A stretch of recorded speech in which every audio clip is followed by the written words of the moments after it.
Sports Limelight, episode 28. Hello, Drew. Hey, good evening, Bill. How are you? Not too bad. How are you? Doing well. We also have our first ever returning guest on the phone. Hello, Chris. Giggity, giggity, how you doing? Chris, we're glad to have you back, man. Great to be back. It's going to be a fun conversation today. It always is. The NFL Draft starts this Thursday. I want to stick to my promise of covering the majority after the draft, whereas the mainstream sports media kind of gets it backwards and gives at least 95% of the coverage before the draft, which is all speculation and guesswork. But it does deserve mentioning. So we know Andrew Luck, number 1, Robert Griffin III, number 2. Starting with you, Drew, any thoughts beyond that of what to expect? I do not.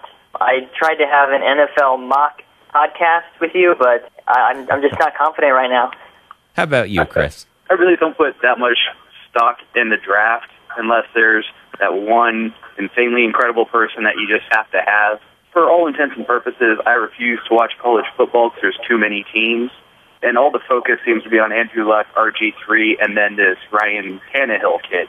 So even the typical sports media that spends a month talking about the draft, they don't seem to have too much to say about this draft either. And I would like to add, Chris, to what you said. The reason why you don't watch college football is too many teams. The reason I don't watch is they don't have playoffs. And I think that's big for me. Valid point. Mainly just from my perspective for the Giants, this is what In Reese We Trust is all about. And I have complete faith in him that he'll take the best available player in each round and that there'll be a good one. Because when it comes to the NFL draft and need, you always need everything. So other than the case when you have a franchise quarterback signed for a long time, guys come and go so fast, free agency, injuries, again, you always need everything. Now transitioning from a good GM to a pretty naughty GM, Saints GM Mickey Loomis reported today that the Saints had opposing coaches bugged in the Superdome from 2002 to 2004. Drew, what do we make of this? Man, must have learned a few things from Bill Belichick, huh? When I saw the tagline on the Drudge Report, it said something about spying, whatnot. So instantly I thought this was the Patriots. Right. I was totally surprised to hear that this was the Saints doing Spygate when Spygate happened and they didn't get any credit for it. But the fact that this is happening on top of the bounty program and losing their coach, and they have 2 other coaches that are going to take turns being suspended, and their GM was looking at problems anyways. I think Drew Brees is seriously considering whether or not he wants to stay around in town. After the Super Bowl, you remember these people meant everything to New Orleans, and Drew Brees took a lot of pride in the way they conducted themselves, not just on the field, but in terms of how the city saw them. And he seems to have taken a serious blow with all this stuff going on and pulling back that shroud of ethical and proud football play. So I don't know how the franchise tag works, but I'm interested to see how willing he is to stay there after this season. Now, I want to point out here, it looks like nothing has been confirmed or no one has been convicted, so just playing devil's advocate here, it's innocent until proven guilty. Thank you, Drew. That is a meaningful clarification. Oh, sure. Allegations are nothing until they become substantiated. But you don't need, as the Saints organization, you don't need this one extra thing on top of everything else they're dealing with. So it's still bad, even though nothing has actually happened. Yes, I agree, 100%. Hey, so speaking of funny stories here, did you hear, Bill, about running back Brandon Jacobs? I laughed at the headlines, death race, they were calling it. But yeah, apparently a police escort down the Garden State Parkway, was it? 2 days after he signed with the 49ers. It was many other people, right? But he was a part of it? Yeah, some sort of high-speed caravan down the New Jersey highway or something. They going to Atlantic City or something? Like, what's the actual story? Yeah, they were going to Atlantic City. I didn't quite understand why the high-speed caravan was necessary, but maybe it was part of a club or something. Stripper buses at 100 miles an hour. Yeah. It's the first time I ever saw Brandon Jacobs and high speed in the same sentence. That's Nice. a good one. Now, if he was plowing through stuff, that would make sense. Yeah. I'm surprised his Ferrari didn't stop after 2 yards. So from the NFL to the NBA now, starting with you, Chris, what do we make of the Ron Artest / Meta World Peace incident last night?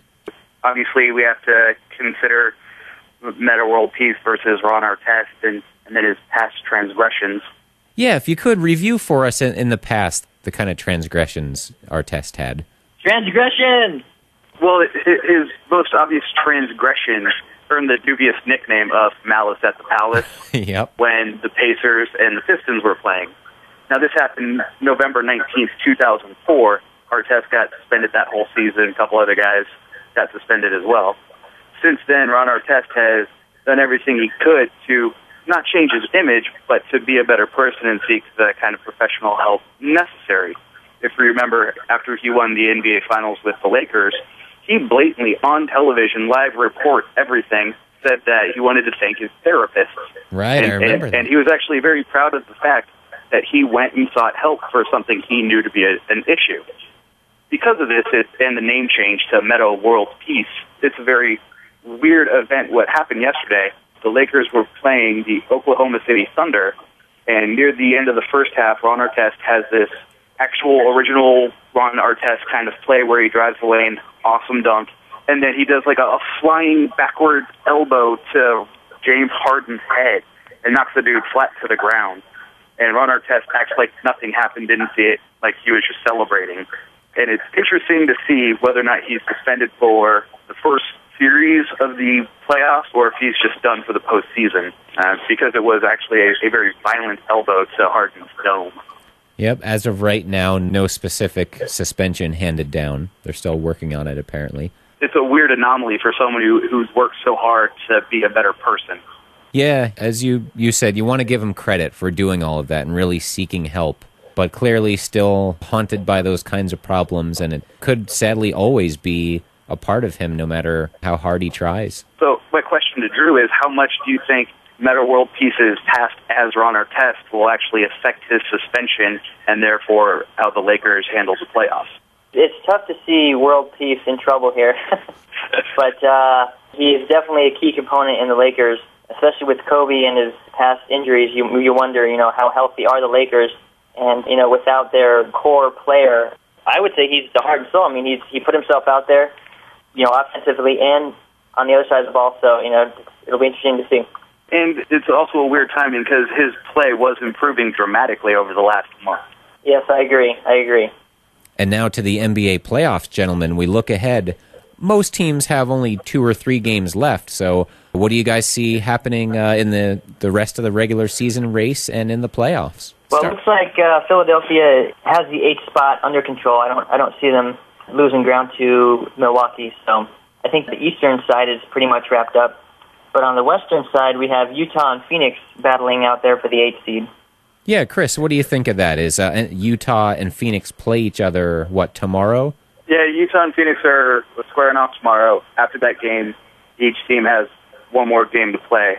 If Phoenix wins tomorrow, we're tied with Utah for the 8th spot. We have the tiebreaker on Utah, so Phoenix gets the 8th position. But with one game left to play, some very weird things could happen. Considering our last game is against San Antonio, there still might be some grudginess left over from when the Phoenix Suns were actually a really good team and kept having all the problems with the Spurs in the playoffs. Popovich might still take issue to the way Goran Dragic just completely destroyed the Spurs in the fourth quarter. I don't doubt that grudge factor is going to come into play with the final game, with the Spurs having the possibility of just completely knocking the Suns out of the playoffs.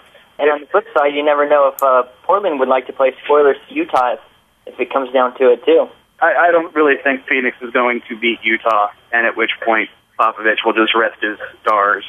So it'll be moot come tomorrow night.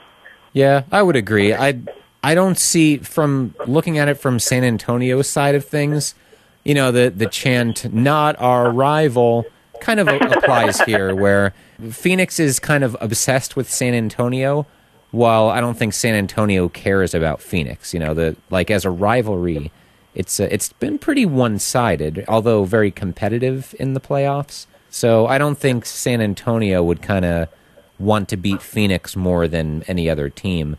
Of course, the one catch is San Antonio will be facing either Utah or Phoenix in the first round. So, maybe they could think of who would they rather face. They'd rather face Phoenix.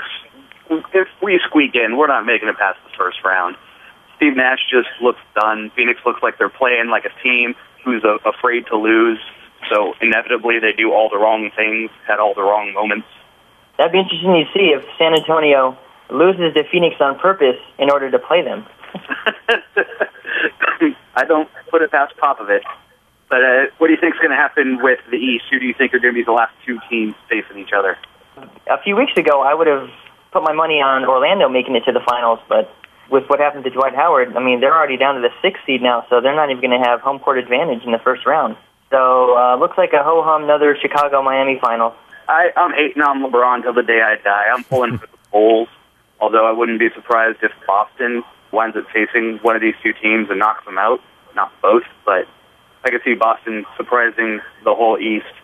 As far as who's coming out of the West, I think it's just San Antonio and Oklahoma City. The surprise team would be the Memphis Grizzlies, but not much faith in anybody but Oklahoma City coming out of there to go into the finals. Looking back at the Eastern Conference, I see Indiana is in the 3rd seed. That's kind of surprising for someone like me who doesn't follow the league closely. Are they reason to get excited about kind of doing it without superstars, or do you think they're kind of a weaker number 3 seed than you'd usually see? They're a better 3 seed than they're given credit for. They don't get the kind of airtime that New York gets. And to be in the 3 spot, ahead of Boston, ahead of Atlanta, they were neck and neck with Orlando before Dwight started having the problems with Van Gundy. So Indiana is very under the radar, and they're ready to pounce. But again, for me, it's Miami and Chicago and Boston. So who's everyone's surprise pick to make it to the final? Out of the West, I think the Clippers have the talent to make it to the final. The Clippers are actually pretty stacked depth-wise. I would be with Drew on this if they still had Chauncey Billups with them. But my surprise team would be the Memphis Grizzlies. There's something about this team. They love to play physical. They don't really care who they're going against. And they're equally stacked depth-wise. And they've been playing together for long enough to know how each other plays and to play well. And they have the passion and the intensity at the right moments. It would be fun to see them make that next step. And they surprised the Spurs last year, right? Swept them. Wow, yeah. So a number 8 swept a number 1. But it was the Spurs, so the Spurs deserved it. Awesome. Cut me some slack. I root for the Redskins and the Suns, but I got to find my joy where I can. If things stay the same, looks like the two Western Conference Finals foes from last year are going to play each other in the first round, Dallas and Oklahoma City. Ooh, that would be a fun series to watch, especially since I hate Vince Carter, and he's playing for Dallas, and I want to see Dallas lose. Vince Carter, is he even less of a factor than he was last year, which was not much of one at all? Well, last year with the Suns, there were moments when he played like the old Vince Carter that people called Vinsanity, and at times he looked like he was Brett Favre, just chucking up the ball, waiting for the season to end. Oh. I don't see that changing too much with Dallas. All right, well, I appreciate the pick and roll there, Drew and Chris. As not really a follower of the NBA, except for maybe fantasy purposes, I kind of like to clear out there and let you guys run the two-man game. So a worthwhile endeavor.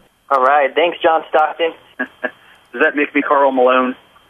That makes me Karl Malone. I object. Which one of us is Mark Eaton, then? You, because no one knows who Mark Eaton is. I'll take it. 7'4", baby. all I need is the beard. Sports Limelight, episode 28. Thank you, as always, for listening. The YouTube channel for the show, youtube.com/bdavids28. Thank you for listening. We'll talk to you next time.